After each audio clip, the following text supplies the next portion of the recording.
കേരളത്തിന്റെ വികസന സ്വപ്നങ്ങൾക്കാണ് ഇന്ന് വലിയൊരു തുടക്കമാകുന്നത്. വിഴിഞ്ഞം തുറമുഖം പ്രധാനമന്ത്രി നാടിന് സമർപ്പിക്കുന്നതോടെ കേരളത്തിന്റെ വികസന കുതിപ്പിന് വേഗം കൂടും. രാവിലെ 11 മണിക്കാണ് ഉദ്ഘാടന ചടങ്ങുകൾ നടക്കുക.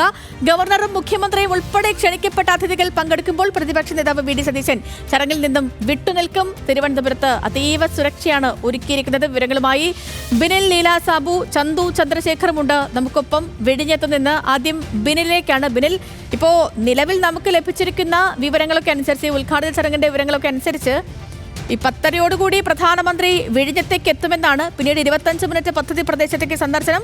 മുൻകൂട്ടി നിശ്ചയിച്ച പ്രകാരം 11 മണിക്ക് അദ്ദേഹം വേദിയിലേക്ക് എത്തുമെന്നുമാണ് ബിനിൽ തന്നെ പങ്കുവച്ച വിവരങ്ങൾ അനുസരിച്ച് മനസ്സിലാക്കാൻ കഴിയുന്നത്. അപ്പോൾ അവിടേക്ക് 10,000-ഓളം പേർക്ക് സന്ദർശനമുണ്ട്. ഈ ചടങ്ങുകൾ വീക്ഷിക്കാൻ സൗകര്യമുണ്ടെന്നറിയുന്നു. ആളുകളൊക്കെ എത്തിത്തുടങ്ങിയോ? എന്താണ് ഏറ്റവും ഒടുവിലത്തെ വിഴിഞ്ഞത്തെ ഒരുക്കങ്ങൾ?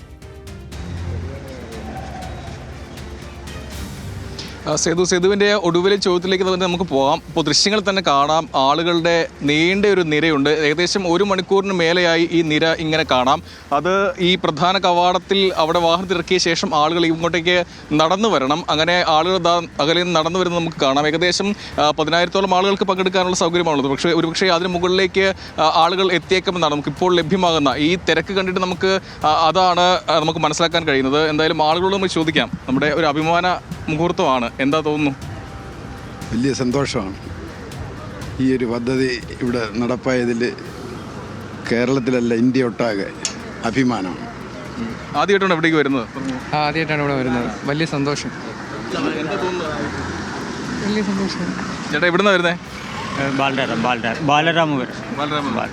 എന്താ തോന്നുന്നത്? വലിയൊരു അഭിമാന നിമിഷമാണല്ലോ നമുക്ക്. പിന്നെ പറയാതിരിക്കാൻ പറ്റുമോ? പിണറായി സർക്കാരിന് അഭിനന്ദനങ്ങൾ. അതെ, പിണറായി സർക്കാരിന് അഭിനന്ദനങ്ങൾ. സേതു, അതൊക്കെ തന്നെയാണ്.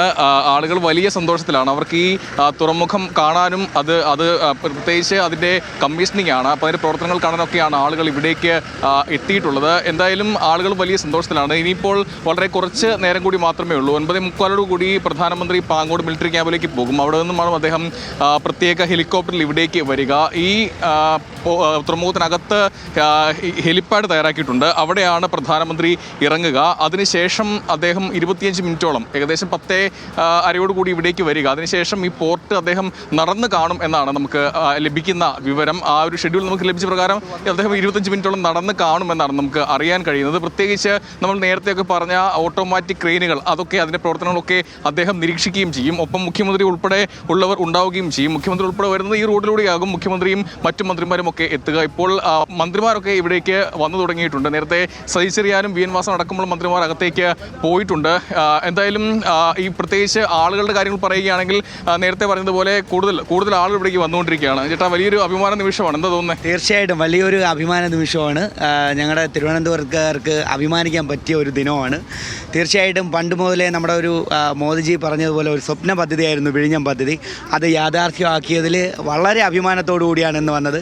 എത്ര സമയം നിന്നിരുന്നാലും ഈ ഒരു ഉദ്ഘാടന കർമ്മം കണ്ടിട്ടേ ഞങ്ങളെല്ലാവരും പിരിഞ്ഞു പോകത്തുള്ളൂ. നേരത്തെ ഈ പോർട്ടിനകത്ത് കണ്ടിട്ടുണ്ടോ? അതൊക്കെ ഞാൻ നേരത്തെ വന്നിട്ടുണ്ടായിരുന്നു. പക്ഷേ ഇന്ന് കുറച്ചുകൂടെ സന്തോഷമുണ്ട്. മോദിജി വരുന്ന ദിനം തന്നെ ഞങ്ങൾക്കൊക്കെ ഇവിടെ എത്താൻ സാധിച്ച വളരെ സന്തോഷമുണ്ട്. നാടിൻ്റെ വലിയൊരു വികസന കുതിപ്പ് ഉണ്ടാകുമെന്നാണ് പറയുന്നത്. അങ്ങനെയാണോ ചേട്ടൻ, എന്താ തോന്നുന്നത്? തീർച്ചയായിട്ടും വളരെ വികസനം എന്ന് പറയാൻ തീർച്ചയായിട്ടും നമുക്ക് കുറേ ദിവസങ്ങൾക്ക് മുന്നേ നമ്മളിവിടെ വന്ന് കണ്ടുകൊണ്ടിരിക്കുന്നതാണ്. വികസനം വളരെ വ്യക്തമാക്കി കഴിഞ്ഞു. ഇതിൻ്റെ പിതൃത്വം ഏറ്റെടുക്കാൻ വേണ്ടി ശരി, അത്തരം ചില തർക്കങ്ങളൊക്കെ ഉണ്ട്. നേരത്തെ നമ്മൾ പറഞ്ഞതാണ്, രാഷ്ട്രീയവാദങ്ങൾ പിതൃത്വം ആർക്കാണെന്നുള്ള തർക്കങ്ങളൊക്കെ നമുക്ക് ഈ ആളുകൾക്കിടയിൽ തന്നെ ഉണ്ട് എന്നുള്ളതാണ്. അതാണ് ഇപ്പോൾ ചെറിയൊരു തർക്കത്തിലേക്ക് പോയത്. എന്തായാലും വലിയ അഭിമാന നിമിഷമാണ്. പ്രത്യേകിച്ച് നമ്മുടെ നാട് വലിയ വികസന മുന്നേറ്റത്തിലേക്ക് പോവുകയാണ്. ചേട്ടാ, എന്താ പറയാനുള്ളത്? സംസ്ഥാന സർക്കാർ കൊടുത്തത് എത്ര കോടിയെന്ന് അറിയാമല്ലോ? നിങ്ങൾ വാർത്താ ചാനലുകാരെ അറിയാമല്ലോ. ഏകദേശം 6,000 കോടി രൂപയാണ് സംസ്ഥാന സർക്കാർ ചെയ്തത്. 6,000 കോടി രൂപ ഇവിടെ അദാനി ചെലവാക്കിയത് 2,000 കോടി രൂപ തന്നെയല്ലോ. മോദിജി എന്താണ് കൊടുത്തത്? സേതു, അത് തന്നെയാണ്. ചില തർക്കത്തിലേക്ക് കാര്യങ്ങൾ പോകുന്നുണ്ട്. രസകരമായ ഒരു കാര്യം, ഇന്നലെ BJP പ്രവർത്തകർ ഫ്ലെക്സ് നഗരത്തിൽ പലയിടങ്ങളിൽ സ്ഥാപിച്ചിരുന്നു.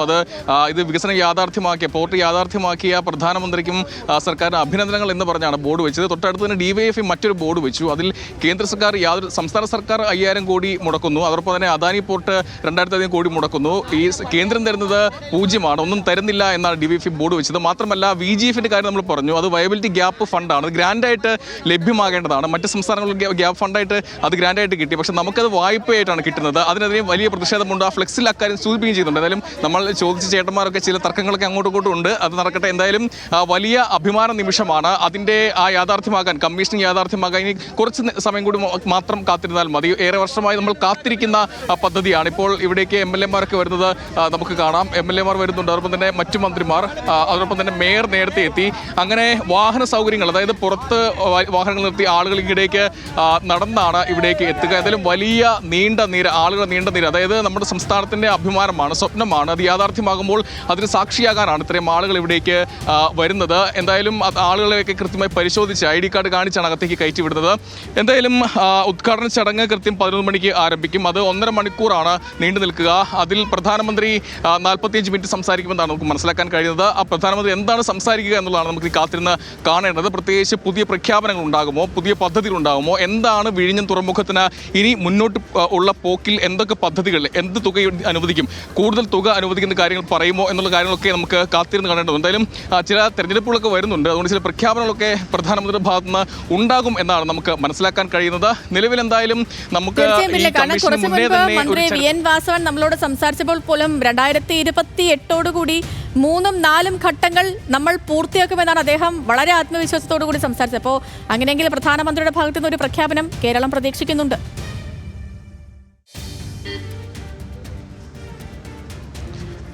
സേതു, തീർച്ചയായിട്ടും അത്തരം പ്രഖ്യാപനങ്ങൾ ഉണ്ടാകുമെന്ന് തന്നെയാണ് നമുക്ക് ഇപ്പോൾ ഈ ഘട്ടത്തിൽ പറയാൻ കഴിയുക. കാരണം പ്രത്യേകിച്ച് നേരത്തെ പറഞ്ഞു, അതായത് ഇത് പൂർണ്ണ അർത്ഥത്തിലേക്ക് തുറമുഖം വരുമ്പോൾ വലിയ ആ കുതിപ്പ് സംസ്ഥാനത്തിനുണ്ടാകും. ആ കുതിപ്പ് മുന്നിൽ കണ്ട്, അല്ലെങ്കിൽ അതിനുവേണ്ട പദ്ധതികൾ, അല്ലെ പ്രത്യേക തുക ഇനി കേന്ദ്രത്തിൻ്റെ ഭാഗത്ത് നിന്ന് ഉണ്ടാകുമോ എന്നാണ് അറിയേണ്ടത്. പ്രത്യേകിച്ച് ഇപ്പോൾ വിമർശനം ഉന്നയിക്കുമ്പോൾ, ഇതിൻ്റെ കാര്യങ്ങൾ പറയുമ്പോൾ കേന്ദ്രം ഒരു രീതിയിലും പരിഗണിച്ചില്ല എന്നുള്ള വാദങ്ങളൊക്കെ, അല്ലെങ്കിൽ അത്തരം ആക്ഷേപങ്ങളൊക്കെ ഇടത് സർക്കാരിനും ഉൾപ്പെടെയുള്ള കാര്യങ്ങളിലുണ്ട്. പ്രത്യേകിച്ച് നേരത്തെ പറഞ്ഞ VGF-ലടക്കം യാതൊരു പരിഗണനയും ഗ്രാൻഡായി തന്നെ നൽകിയില്ല. അതും വായ്പയായി നൽകുകയാണ്, തിരിച്ചടക്കണം ആ തുക. ചുരുക്കത്തിൽ നോക്കുമ്പോൾ 9% തുക മാത്രമാണ് നൽകിയത്. പക്ഷേ അതും വായ്പയെ തന്നെ അനുവദിച്ചെന്ന ആക്ഷേപമുണ്ട്. അതല്ലാതെ മറ്റെന്തെങ്കിലും അധിക തുക അനുവദിക്കുമോ, ആ പ്രഖ്യാപനം ഇന്ന് ഉണ്ടാകുമോ എന്നുള്ളതാണ് അറിയേണ്ടത്. പ്രത്യേകിച്ച് ഞാൻ നേരത്തെ 2 തവണ പറഞ്ഞു കഴിഞ്ഞു, തെരഞ്ഞെടുപ്പുകൾ വരുന്നുണ്ട്. അതുകൊണ്ട് ആ പ്രഖ്യാപനങ്ങൾക്കൊക്കെ സാധ്യത എന്തായാലും ഉണ്ട്. നിലവിലെന്തായാലും പ്രധാനമന്ത്രി 9:45 പാങ്ങോട് മിലിറ്ററി ക്യാമ്പിലേക്ക് പോകും. പ്രത്യേക ഹെലികോപ്റ്ററിൽ അവിടെ നിന്നും അദ്ദേഹം ഈ വിഴിഞ്ഞം പോർട്ടിൽ ഇറങ്ങും. അതിനുശേഷമാണ് ഈ വിഴിഞ്ഞം പോർട്ട് നടന്ന് അദ്ദേഹം കാണുക. പ്രത്യേകിച്ച് പറഞ്ഞ നേരത്തെ വനിതകളാണ് ഈ ക്രെയിനൊക്കെ ഓപ്പറേറ്റ് ചെയ്യുന്നത്. അവരോടൊക്കെ സംസാരിക്കുമോ, അവരുടെ അടുത്തേക്ക് ചെല്ലുമോ എന്നുള്ള കാര്യമൊക്കെ നമുക്ക് കാത്തിരുന്ന് കാണേണ്ടി വരും. എന്തായാലും അതിന് ഇനി അല്പസമയം കൂടി കാത്തിരുന്നാൽ മാത്രം മതിയാകും. സേതു, തീർച്ചയായും ബില്ലിന്റെ ആ ഒരു എക്സൈറ്റ്മെന്റ് ഒക്കെ ആ സംസാരത്തിൽ തന്നെ അറിയാനുണ്ട്. കാരണം ആ ഒരു നിമിഷമൊക്കെ അടുത്ത് നിന്ന് കാണാൻ പറ്റുന്ന തന്നെ ഒരു ചരിത്ര മുഹൂർത്തം കൂടിയാണല്ലോ. നമ്മുടെ ചന്തു കൂടിയുണ്ട് നമുക്കൊപ്പം. ബില്ലിലേക്ക് ഞാൻ മടങ്ങി വരാൻ. ചന്തു, നമ്മൾ സ്വപ്നങ്ങൾ കൊണ്ട് അടിത്തറ പാകിയ വിഴിഞ്ഞമാണ് ഇന്നിപ്പോൾ കമ്മീഷനിലേക്ക് എത്തി നിൽക്കുന്നത്. ഇതുവരെയുള്ള വിഴിഞ്ഞത്തെ നമ്മൾ ഓർത്തെടുത്താൽ പൂർണ്ണമായിട്ടും നമ്മൾ എത്തിയിട്ടില്ല. ഇനിയും കടമ്പകൾ ഏറെയുണ്ട്. 2ഉം 3ഉം 4ഉം ഘട്ടങ്ങളൊക്കെ വരാനുണ്ട്. പക്ഷേ ഇതുവരെയുള്ള ഒരു വിഴിഞ്ഞത്തെ ഓർത്തെടുത്താൽ എങ്ങനെയായിരിക്കും ചന്തു? സേതുലക്ഷ്മി, ഇതുവരെ ഉള്ള വിഴിഞ്ഞം, അതായത് ട്രയൽ റൺ നടക്കുന്ന സമയത്ത് വിഴിഞ്ഞം വലിയ നേട്ടങ്ങളിലേക്ക് പോയിട്ടുണ്ട്. നേരത്തെ നമ്മൾ സംസാരിച്ചിരുന്നതാണ്. കൃത്യമായി ഓപ്പറേഷൻസ്, അതായത് ഈ ചരക്ക് ഗതാഗതം നിയന്ത്രിക്കുന്നതിന് ഇതിനകം തന്നെ വിഴിഞ്ഞം തുറമുഖത്തെ സംബന്ധിച്ചിടത്തോളം കഴിഞ്ഞിട്ടുണ്ട്. ഏറ്റവും കൂടുതൽ കപ്പലുകൾ ഈ ട്രയൽ റൺ സമയത്ത് തന്നെ 240-ലധികം കപ്പലുകൾ ഇവിടെ എത്തുകയും ചരക്ക് ഗതാഗതം വലിയ വേഗത്തിൽ പൂർത്തിയാക്കി മടങ്ങുകയും ചെയ്തു. അതിൽ MSC-യുടെ വലിയ കപ്പലുകൾ ഇവിടെ എത്തി. MSC തുർക്കി പോലെയുള്ള കപ്പലുകൾ ഇവിടെ എത്തി ചരക്ക് ഗതാഗതം ചരക്കിറക്കുകയും ഇവിടെ നിന്ന് മടങ്ങിപ്പോവുകയും ചെയ്യുന്ന സാഹചര്യമുണ്ട്. വിഴിഞ്ഞത്തെ സംബന്ധിച്ചിടത്തോളം ഏറെ ഗുണകരമായി മാറുന്ന പ്രധാന ഘടകങ്ങൾ അന്താരാഷ്ട്ര കപ്പൽചാലുമായി ഏറ്റവും അടുത്ത് നിൽക്കുന്നു. മാത്രമല്ല സ്വാഭാവികമായ ആഴം, ഇതൊക്കെ തന്നെയാണ് പടുകൂറ്റൻ കപ്പലുകൾക്ക് വിഴിഞ്ഞം തുറമുഖത്ത് എത്തിച്ചേരാൻ ഏറ്റവും ആയാസകരമായി, ഏറ്റവും അനായാസം ഇവിടെ എത്തുന്നതിന് കഴിയുന്നതും ആ ഒരു സാഹചര്യത്തിൽ കൂടിയാണ്. എന്തായാലും ഞാനിപ്പോൾ നിൽക്കുന്നത് വിഴിഞ്ഞം തുറമുഖത്തിൻ്റെ മുൻവശത്താണ്. പോർട്ടിലേക്ക് കടക്കുന്ന കവാടത്തിൻ്റെ ഭാഗത്താണ്. നമുക്ക് ഈ ദൃശ്യങ്ങളിൽ കാണുന്നത് പോലെ ആൾക്കാരുടെ വലിയൊരു കൂട്ടം ഇങ്ങോട്ടേക്ക് എത്തുന്നുണ്ട്. ഏകദേശം 10,000-ഓളം ആൾക്കാരെയാണ് ഈ ചടങ്ങിലേക്ക് പ്രതീക്ഷിക്കുന്നത്. അവരെല്ലാം തന്നെ എത്തിക്കൊണ്ടിരിക്കുന്നു. സ്വകാര്യ വാഹനങ്ങളിലും KSRTC-യുടെ പ്രത്യേക സർവീസുകളിലുമാണ് ഈ തുറമുഖ ഭാഗത്തേക്ക് അവർ എത്തുന്നത്. ഈ ഗതാഗതം നിയന്ത്രിക്കുന്നതിനും ഈ തുറമുഖത്തിൽ നിന്നും അകത്തേക്ക് വരെ കയറ്റിവിടുന്ന ഭാഗത്തുമെല്ലാം പോലീസിൻ്റെ വലിയ സുരക്ഷയുണ്ട്. കൃത്യമായ പരിശോധനകൾ പൂർത്തിയാക്കിയതിന് ശേഷമാണ് ഓരോരുത്തരെയും ഈ വിഴിഞ്ഞത്തിനുള്ളിലേക്ക് കടത്തിവിടുന്നത്.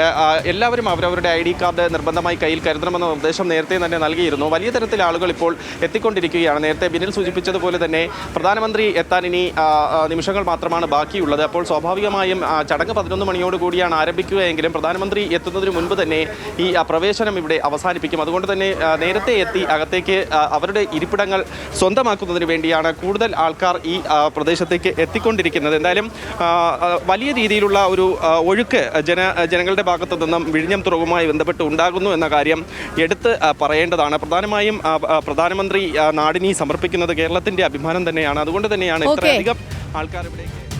ശരി ചന്തു, നമുക്കിപ്പോൾ സ്ക്രീനിൽ തന്നെ കാണാൻ കഴിയുന്നുണ്ട് അവിടേക്കുള്ള ആളുകളൊക്കെ എത്തിത്തുടങ്ങിയിട്ടുള്ളത്. അവരെയൊക്കെ കയറ്റി തുടങ്ങിയിട്ടുണ്ട്. നിരവധി പേരാണ് ആ ഒരു ചരിത്ര മുഹൂർത്തത്തിന് സാക്ഷ്യം വഹിക്കാനായി മണിക്കൂറുകളോളം നീണ്ടു നിൽക്കുന്ന ക്യൂ ആണ് ഇത്. ബിനിൽ പറഞ്ഞിട്ടുണ്ടായിരുന്നു നേരത്തെ ഈ എത്രയോങ്കിലും സമയമായിട്ട് ഈ ഒരു ക്യൂ അവിടെ നിൽക്കുന്നുണ്ട് എന്നുള്ളത്. പിന്നെ ആ കാണാൻ നിൽക്കുന്നവർക്കിടയിലും ഭിന്ന അഭിപ്രായങ്ങളൊക്കെ നമ്മൾ കണ്ടതുമാണ്. നമുക്ക് വീണ്ടും തിരിച്ചെത്താം അവിടുത്തെ കാഴ്ചകളിലേക്കും അവിടുത്തെ വിശേഷങ്ങളിലേക്കൊക്കെ. ബിനിലും അതുപോലെ നമ്മുടെ ചന്തും ഇന്ന് അവിടെ തന്നെയാണ് വിശേഷങ്ങളൊക്കെ പങ്കുവയ്ക്കാൻ സമഗ്രമായ കവറേജാണ് ന്യൂസ് മലയാളം പ്രേക്ഷകർക്ക് വേണ്ടി വിഴിഞ്ഞത്ത് നിന്നും ഒരുക്കിയിരിക്കുന്നത്.